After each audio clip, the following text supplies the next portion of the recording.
واتقوا يوما لا تجزي نفس عن نفس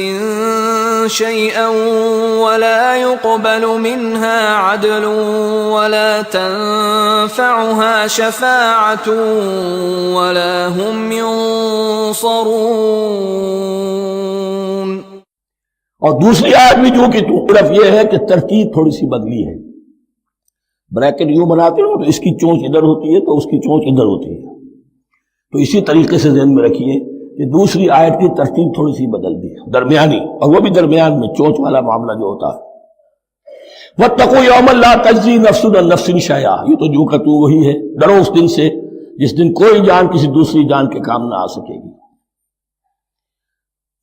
وَلَا يُقْبَلُ مِنْهَا عَدْلٌ، وہاں کیا تھا وَلَا يُقْبَلُ مِنْهَا شَفَاعَةٌ، یہاں کیا آیا وَلَا يُقْبَلُ مِنْهَا عَدْلٌ، نہ اس سے کوئی فدیہ قبول کیا جائے گا۔ وَلَا تَنفَعُهَا شَفَاعَةٌ، یہ شفاعت بعد میں لے آئے، عدل پہلے لے آئے، وہاں شفاعت پہلے ہے، عدل بعد میں، بس یہ تبدیلی ہے۔ وَلَا هُمْ يُنصَرُونَ، اور یہ پھر جو کا تو وہی جو پہلی آیت میں تھا، جو چھٹے رکوع کی دوسری آیت ختم ہوئی، نہیں انہیں کوئی مدد مل سکے گی۔ یہ جو حصہ تھا جو تقریباً 10 رکوعوں پر مشتمل تھا، سورہ بقرہ کے 18 رکوع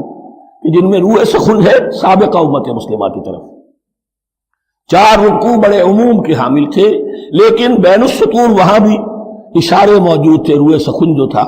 وہ بنی اسرائیل کی طرف۔ 10 رکوعوں میں صراحت کے ساتھ ساری گفتگو انہی سے ہے، الا یہ کہ ایک جگہ مسلمانوں سے خطاب کر لیا، کچھ آخر میں اہل مکہ کا تذکرہ بھی ہو گیا۔